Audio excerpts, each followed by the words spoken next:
Olá, vamos dar início ao nosso segundo capítulo, tá certo? Onde nós vamos começar a falar sobre a segunda fase do processo de análise de desempenho, que é a recolha da informação, que é a observação, tá certo? Começo com uma frase importantíssima do Garganta: o jogo de estudo, o que lhe soubermos perguntar. Então, se nós soubermos fazer a pergunta exata para o jogo, nós teremos respostas ideais. Porque não adianta nada você sentar no estádio de futebol e não saber o que você vai perguntar para o jogo, o que você vai observar. Então, acabei de falar, o que se vê quando se olha para o jogo? Você está no estádio aí, 100 mil pessoas, vamos imaginar. O que você está vendo lá embaixo? Está vendo bandeirinha? Está vendo que tem 10 jogadores de um lado, 10 para o outro? Ou você está vendo que as linhas estão compactas, que o time de branco está num 4-1-4-1, que o time de vermelho está jogando em 20 metros? Então, você tem que começar a olhar o jogo com conceitos, certo? Para onde e como olhar para ver o jogo? Então, eu vou, no jogo de futebol do Barcelona, eu vou ficar só olhando para o Messi? Vou ficar só olhando para o Cristiano Ronaldo? Para onde eu vou ver? Como eu vou ver? Então, repito, vamos começar a analisar o jogo através de conceitos. Nós temos que observar quem faz o que, quando, onde e com quem. Então eu tenho que observar qual jogador faz o que. Por exemplo, o lateral esquerdo, ele só pega a bola e faz dribles. Quando ele faz os dribles, onde ele faz os dribles ou se ele faz tabelas, com quem ele faz tabelas. Então você tem que começar a avaliar cada jogador e trazer essa composição individual para uma composição coletiva, tá certo? Observando quem faz o que, quando, onde e com quem. Você deve entender para que e por que aquela ação foi efetuada. Por exemplo, uma saída de bola, o time jogou a bola para trás e fez um lançamento vertical. Por que eles fizeram esse lançamento? E para que eles fizeram? Para que seria para tentar fazer o gol? E por quê? Porque eles têm um centroavante alto que ganha sempre a bola dividida aérea. Tá? Então, tem que começar a perceber. A mesma coisa que a gente estava falando no capítulo 1 de escanteio. Escanteio, eu vou jogar a bola na área. Para quê? Eu tenho jogador só de 1,70 m. Para que eu vou jogar a bola na área? Entendeu? Então, tem que começar a avaliar esses quesitos. Outros pontos importantes: identificar os fatores oxigenantes e poluentes do jogo. Então, os oxigenantes são os fluidez do jogo, é onde o time consegue ter uma posse de bola, onde o time consegue trabalhar com princípios, tá certo? E os poluentes seriam alguns fatores que trazem desagrado ao time. Por exemplo, um jogador que comete muitas faltas, alguns fatores de pontos, vamos dizer, pontos fracos do adversário. Um lateral que marca mal, tá certo? Então, começar a observar esses dois pontos. Com isso, a gente traz a observação do jogo, conceitos e princípios. Primeiro, qual é o primeiro conceito de observação do jogo? Identificação de comportamentos técnicos e táticos. Encontrar um comportamento tático padrão. Então, a hora que a gente começar a falar de momentos, a gente precisa encontrar para cada momento, para cada fase do jogo, padrões. Então, aquilo que a gente estava falando de ver 6 jogos é o que facilita a identificação de padrões. Alguns treinadores não têm padrões, mas alguns treinadores têm um padrão muito fiel. Exemplos de treinadores que eu trabalhei, eu sei exatamente como eles vão jogar em todas as fases do jogo. Por o treinador ser um treinador capacitado e ter padrões, tá certo? Mas em alguns momentos você não vai achar, tá certo? Interpretar o modelo de jogo. Então você tem que pensar com a cabeça do treinador adversário. Você tem que imaginar o que ele vai fazer e o que ele pretende no modelo de jogo dele para você poder suprir e atacar os pontos fracos. Procedimentos. Estipular o conceito principal do jogo, ideia do jogo. Então, a gente estava falando de modelo, de comportamento do time. Tem que descobrir qual é essa ideia. cruzamento de informações estratégicas e modelo de jogo do treinador. Aqui eu conto um caso do Brasiliense, que é um time que tem o site, que tem o seu time com jogos ao vivo, online, e isso facilita muito. Por exemplo, você durante a semana, você não tem, por exemplo, a Série C, que não tem tantos jogos ao vivo. Aí você tem um time que coloca todos os jogos online, que você pode ver os jogos, fica muito mais fácil, né? E aí você cruza informações do modelo de jogo com coisas que você escutou e vê o jogo ao vivo. Independente dos recursos utilizados, criar padrões de análise. Então, o que a gente está falando do Brasiliense, a gente tem que criar um padrão. Então, qual é o primeiro padrão? Planejamento, que a gente falou lá atrás, né? Eu vou pegar os jogos e vou decidir o que eu vou fazer, quando eu vou fazer e como eu vou fazer. Se eu vou copiar da televisão, se eu vou contratar cinegrafista, o que eu vou fazer?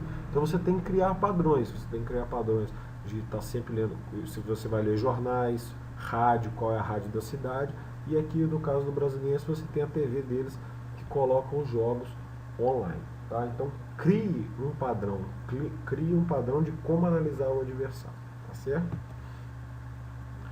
Fontes de informações, eu acabei de falar, jornais, rádios, súmulas, site dos clubes, diálogo com jogadores e diálogo com treinadores.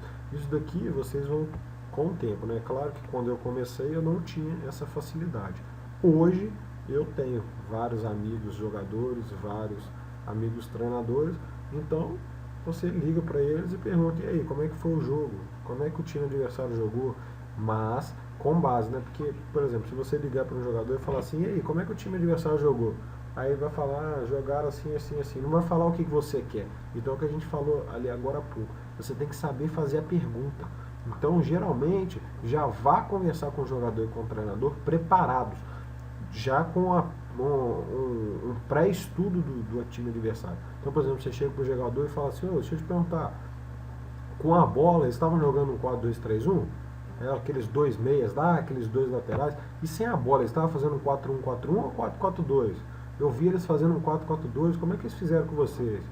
Outra coisa, bola parada, pô, estava marcando zona, mas no outro jogo eles marcaram individual os escanteio. E com vocês, como é que eles marcaram? Então já vá com as perguntas prontas para os jogadores e para os treinadores, tá certo? Vantagens da realização da observação do jogo. Identificar e compreender os princípios do jogo, né? E saber os pontos fracos e fortes do adversário. A gente já falou da arte da guerra lá. Analisar e inferir tendências, né? Os pontos fortes do adversário. Identificar pontos fortes e fracos do adversário. E planificar e organizar o treino. Que você tendo o subsídio na mão do que fazer, você pode usar nos seus treinamentos para você poder superar o seu adversário. Identificar as ações que determinam ou não a obtenção de resultados positivos. E fecha. Tipos de observação. Ao vivo no estádio, quando você está no estádio vendo. Ao vivo indiretamente, quando você está vendo diretamente pela televisão. Ao vivo pela televisão. E offline em vídeo, quando você grava da televisão ou grava na câmera para posteriormente ver o jogo.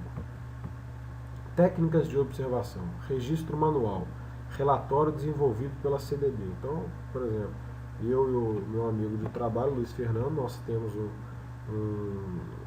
um modelo, né? Depois eu posso passar para vocês sem problema, de relatório de jogo, do que nós vamos observar durante o jogo. E esse relatório tem que ser criado pela central digital do clube, tá certo? Em conjunto de todos os funcionários em comum acordo. Registro oral, vocês podem gravar, usar o celular ou usar gravador e fazer gravações, né? Que depois a gente vai ter que falar das características do observador. Nós vamos falar que uma delas é descrição. Então, às vezes, fazer oralmente ajuda. Vídeos, né? Gravação de vídeos usando a câmera. Fotos, muito importante, fotos dos momentos do jogo, certo? E os cuidados da observação. Cuidado com opiniões pessoais. Isso vai muito de profissionais torcedores, né? Tomar muito cuidado. Você tem que ver o jogo com princípios e conteúdos. Esqueçam as opiniões, principalmente de torcedores do lado, né? Falando bobeira. Tendências e conceitos. Questões afetivas, né? Eu falei do torcedor, tem muito cuidado. Avaliação subjetiva. Destaques, memória e conhecimento da informação. Então esses três aqui eu acho super importantes, porque destaques, você tem que destacar os pontos mais importantes que vão ser observados. Memória, você tem que ter uma memória muito boa, porque você vai para o jogo e às vezes você não consegue fazer tudo. Você tem que levar câmera, iPad, você tem que levar coisas para anotar, para falar, e é perigo, né? Porque você vai para um estádio lotado, as pessoas começam a ver você fazer isso, vai falar que você é espião, né? Então, aí você já começa a ter um outro problema, pessoas querer te agredir, essas coisas. Então você tendo uma memória muito boa te facilita para depois você conseguir não evitar problemas, né? E o conhecimento da informação que a gente falou, um pré-estudo do adversário para poder fazer a pergunta para as pessoas certas.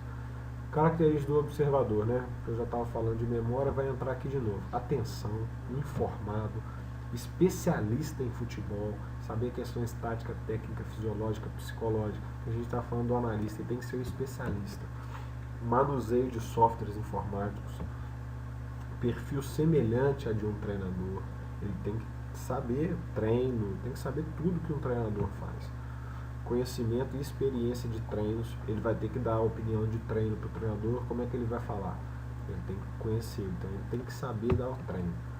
Memorização, né, que a gente estava falando de memória para não ter problemas na hora que estiver avaliando um time e não ser descoberto que você é um espião. Então uma memória muito boa, muito importante, principalmente para o adversário, né? O treinador está sempre perguntando ao adversário, você tem que lembrar de cor, não adianta, você vai ficar andando com o computador do seu lado, ah não, peraí que eu vou procurar ali, ah não, peraí, pô, você tem que dar a resposta na hora, você tem que saber o que você está falando. E organização é o principal, né? É uma pessoa que começa desde lá do primeiro capítulo que a gente falou de planejamento, ela tem que começar sendo organizada. E discrição, né? Para não ser pego, né? Para não ser pego, né? Lembre-se que você é um espião. Recursos que nós temos. Nós temos gravador de DVD, nós temos câmera, filmadora, tripé, placa de captura, iPad, notebook, placa de captura em HDMI, GPS, que aí já vai mais para a área do fisiologista, né? Mas importantíssimo a parte do GPS. E isso daqui, depois, a parte, se vocês quiserem me mandar um e-mail e perguntar, aí eu falo para vocês marcas, né? Não vou ficar falando, citando aqui, senão a gente vai ficar uma grande parte do curso discutindo sobre o produto. Então, se vocês precisarem de placa de captura, filmadora, notebook, pedir opinião sobre GPS, a gente conversa pessoalmente no e-mail, tá certo? Mas é isso daí. A CDD, né? Essa daqui é uma central digital do Grêmio, né? É um exemplo de central digital, né? Onde tem televisões, computadores, impressoras. Essa daqui já é uma central do Flamengo, né? Um exemplo aqui do Flamengo. E essa daqui seria uma central ideal minha, tá certo? Aonde nós teríamos 2 televisões, computadores, Mac, certo? Mesas, lugares para guardar, e aqui já teria o auditório, tá certo? Seria uma sala só com auditório. Aqui, ó, já para apresentar, né? E uma salinha de reunião, certo? Então essa seria uma central ideal, sala de reunião, auditório e um espaço para fazer as edições, tá certo?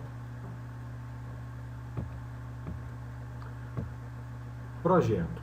O que eu penso de uma CDD ideal? Para mim, a CDD ideal tem que ter um coordenador geral. É um cara que vai ser o responsável pela central digital. Esse cara não precisa ser um especialista em futebol, não. Mas ele tem que ser um cara que conhece tudo e sabe valorizar o que é uma análise de desempenho. Porque, por exemplo, tem clubes que hoje a gente chega pro diretor e fala, ó, precisamos comprar um software. Ah, mas quanto que é? 30 mil e mais 10, 15 mil pra gente gastar com computadores. Nossa, mas 45 mil, 50 mil, é muito dinheiro, tem condição não. Aí você vira e fala, mas é uma vez só, pô, você não vai gastar mais, é só essa vez. Aí ele, não, mas é caro. Ah, beleza, tranquilo então. Mas aí você vai lá, Tem um jogador no seu time que ganha 50 mil e o jogador nem relacionado para partidas é. Nem jogar ele joga. Então vocês ficam imaginando aí, porque mais fácil, né? Se ele me desse um salário desse jogador, eu equipava uma sala para a vida toda. A vida toda não, né? Mas vamos colocar aí 5 anos, 10 anos. É a mesma coisa que passa os fisiologistas, né? Hoje um GPS top de linha aí custa 300 mil reais. Aí você chega pro diretor, preciso de 300 mil reais para comprar um GPS. Não, que GPS, para que isso? Não precisa disso não.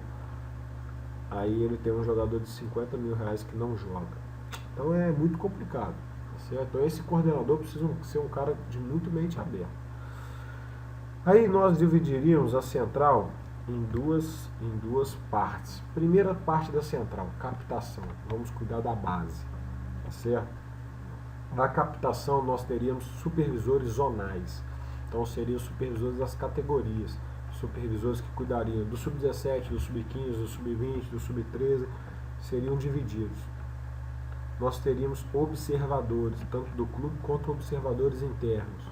Nós teríamos colaboradores. E nós teríamos observadores nacionais e internacionais. Isso pensando em base, em captar jogadores para a base. E além disso, um editor de imagens. Para quê? Para a gente editar imagens dos nossos jogadores da base e futuramente vender eles. Tá certo? Então a primeira parte da análise seria só para captação, só para cuidar dos jogadores da base. Além disso, dessa exportação de jogadores e importação de jogadores, nós teríamos o seguinte, vamos imaginar que nós temos 2 excelentes jogadores subindo no processo de transição, sub-20 profissional. O treinador acabou de chegar no clube, ele não conhece esses meninos. Como é que ele vai ter informações só de feedback? Não, aí você tem a central digital que vai te dar, vai separar um DVD para o professor e falar, olha professor, os jogos dele. Tá certo? Olha como é que é a trajetória dele na base. Aí fica mais fácil para o treinador saber como vai encaixar esse menino que acabou de subir para o profissional. A segunda parte é a parte de observação e análise do jogo. Tá certo? Então aí você vai ter os analistas específicos para cuidar dos jogos e dos treinos, tá? Aí você vai ter um coordenador. Esse coordenador, eu acredito que tem que ser um funcionário do clube, um funcionário que conhece o clube, conhece os diretores, conhece tudo, tá certo? 2 analistas, especialistas em futebol, tá? E um editor de imagens. Então aí você coloca 4 pessoas, tá certo? Como funcionários para cuidar dessa parte. Então, no mínimo 4 funcionários. Depois você pode colocar mais estagiários e pessoas. Então, entendam aí, é um projeto para mim ideal para ser uma CDD. Importância da ilha de edição. Os comportamentos dos jogadores das equipes, quando observados várias vezes e no confronto com diferentes oponentes, são suscetíveis de exibir padrões de jogo. Aí eu falo aí um exemplo do Vitor, né, que elogiou muitos funcionários do Grêmio e do Atlético Mineiro em 2 momentos, onde ele defendeu o pênalti Atlético e Náutico, e num jogo do Grêmio, que ele defendeu um pênalti também e exaltou os companheiros de trabalho que o ajudaram a decifrar, né, aonde seria a cobrança do pênalti. Segunda parte aqui, ó, um exemplo de um banco de dados, né, base ou profissional, né, onde você colocaria goleiro, data de nascimento, telefone, aí você colocaria também, né, peso, altura, último clube, né, que a gente coloca. Então você divide goleiro, lateral, zagueiro, lateral, primeiro volante, segundo, meia, atacante, faz um banco de dados e separa eles você separa eles por posições, né?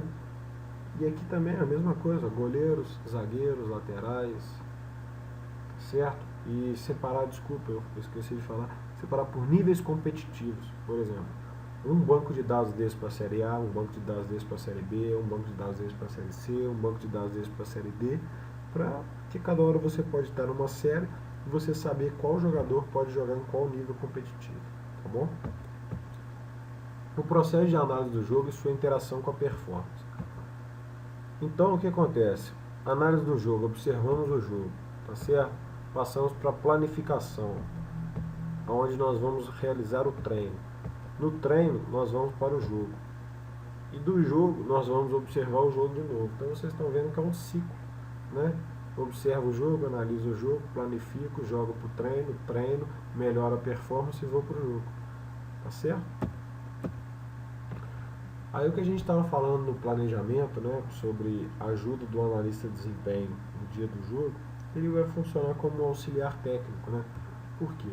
Porque o envolvimento visual do treinador é restrito. Ele tende a seguir a bola. Ele não consegue ver e fazer uma observação tática do jogo. A visão dele está muito ruim. Ele está limitado. Ele está numa posição desfavorável. Horizonte visual limitado devido à situação no plano ao nível do terreno. Então vocês estão vendo que o analista ele vai servir como auxiliar técnico, que eu venho fazendo uma crítica. Limitações da memória humana. Tende a relembrar apenas os momentos chaves das partidas mais recentes, enquanto o analista vai estar lá em cima, frio, calculista e pensando no que pode melhorar. Efeito das emoções. É afetado pelo estresse e pela ira, o que conduz à distorção dos fatos do jogo. Então, tem que ter um cara lá tranquilo, pensando. Parcialidade, só ver o que quer ver. Com isso, nós entramos na parte mais importante da observação. O que devemos observar? Eu subdivido em oito conteúdos, tá certo? Primeiro deles, sistema de jogo. Hoje ficou muito simples, ficou mais complexo, né? Antigamente você perguntava para o treinador, como é que você vai jogar? Ele falava 4-4-2, 4-3-3, 4-5-1, e hoje não é mais isso. Inclusive um treinador, não vou ficar citando nomes porque às vezes as pessoas não gostam, mas um treinador super inteligente fez a seguinte definição. Perguntaram para ele, como é que seu time vai jogar? Aí ele falou, não, meu time vai jogar compacto, posse de bola, coberturas ofensivas, isso. O repórter, não, mas como é que vai jogar? Aí ele falou assim, você quer em termos de números, né? Tá, meu time vai jogar no 4-4-2. Então, por quê? Porque tem muitas fases dos jogos. Por exemplo, no momento defensivo, o time pode jogar no 4-1-4-1. No momento ofensivo, no 4-2-3-1. No 4-1-4-1. Então, nós vamos passar o sistema de jogo só para ser uma base dos momentos do jogo, certo? Então, sistema de jogo é só a base estrutural do jogo, tá bom? Organização do jogo, aí sim, vai falar estrutural, funcional, relacional, vamos falar de princípios do jogo, tá certo? Aí já muda o assunto, já muda a figura. Substituições devemos observar. Nós devemos observar eventos do jogo, padrões do time em casa e fora, se muda. Os eventos ali substituições, cartões, expulsões, se muda o comportamento do time. Tá? A gente vai aprofundando mais para frente. Padrões dos treinadores, né? Alguns treinadores, como eu citei, têm o seu modelo de jogo e é fiel a ele. Tá? Então eles vão estar sempre jogando assim. Características individuais, saber descrever cada jogador, como ele faz, o que ele faz, como, por que ele faz, né? As perguntinhas que a gente falou mais atrás. E jogadas ensaiadas, certo? Vamos entrar no primeiro então, sistema de jogo. Como eu falei, né? Sistema de jogo determina a posição e função do jogador dentro de campo durante o jogo. Distribuição dos atletas nos setores do campo. Então é uma visão macro do time. Aí nós temos, né, 1-4-4-2, 1-4-3-3, 1-4-5-1, 3-5-2, 1-3-6-1, 3-4-3, 4-2-3-1 e 1-4-1-4-1. Sistemas de jogo. Um bom sistema deve possuir as seguintes características: ser simples, ser equilibrado, ser elástico e aplicável, permitir a transição defesa, meio campo e ataque, ocupar adequadamente o campo de jogo. Nosso jogo, acreditar em ideias. O futebol joga-se com ideias. Existem as boas e as más ideias. Não ter ideia de jogo é uma má ideia. Citação do Garganta, perfeito para definir, né? Futebol se joga com ideias. Então aí a gente tem uma visualização simples, né? Um 4-4-2 quadrado, que é uma linha de 4, 2 volantes, 2 meias, 2 atacantes, um quadrado aqui no meio, tá certo? Um 4-4-2 losango, pode ser 3 volantes, pode ser um volante, 3 meias, né? Aí vai da definição de características individuais dos jogadores e os dois atacantes. Um 4-3-3 pode ser 3 volantes, pode ser 2 volantes, 1 meia, 3 atacantes. Tá certo? Fica mais definido quando se tem 3 atacantes. Aí um 4-3-3 mudando, né, de triângulo, né? Triângulo normal, triângulo invertido, tá certo? Um 4-5-1, você pode ter 3 volantes, 2 meias e um atacante. Você pode colocar esses meias pela beirada também, né? Mas isso daqui é só para mostrar uma estrutura, tá certo? Não se prendam a isso. Aí, aqui o que eu acabei de falar, né, do 4-5-1. Um 3-5-2, né, fica mais definido pelos 3 zagueiros, um volante ou 2 volantes, né, que é o caso do São Paulo, campeão de 2007, né, Miranda, Alex Silva, Breno, Hernani, Richarlison, Souza e Wagner, né, Jorge Wagner, Leandro, Dagoberto e Aloysio, tá certo? É um time 3-5-2. No 3-6-1, né, só um atacante. Aqui no caso você teria até uns 3 atacantes, né? Poderia ser até um 3-4-3, né? O Leandro era um meio atacante, mas o atacante jogava pela beirada. E o Dagoberto, Aloysio, né? Aqui um 3-4-3, né? Com 3 atacantes bem definidos, né? Aqui pode ser um losango, aqui pode ser um quadrado, aqui só pra gente mostrar a estruturação. O modelo, a estruturação do jogo padrão de hoje, né? Um 4-2-3-1, né? Que é composto por uma linha de 4, 2 volantes. Aqui 3 meias atacantes, tá? Meia ponta que a gente diz hoje, né? Que é um meia que com bola joga de ponta, joga por dentro, joga pelo meio, e sem bola ele vira um meia aqui, né? Ele vem marcar, ele vem fazer uma linha de 4 aqui, tá certo? Ou o outro também que vira um modo 4-1-4-1, né? Que aí já fica, o time ataca da mesma forma e defende da mesma forma, com essa linha de 4 aqui, com um volante e um atacante, tá certo? Dessa maneira a gente fecha, né, esse nosso segundo capítulo sobre observação de jogo e nos encontramos no próximo capítulo. Obrigado e até mais.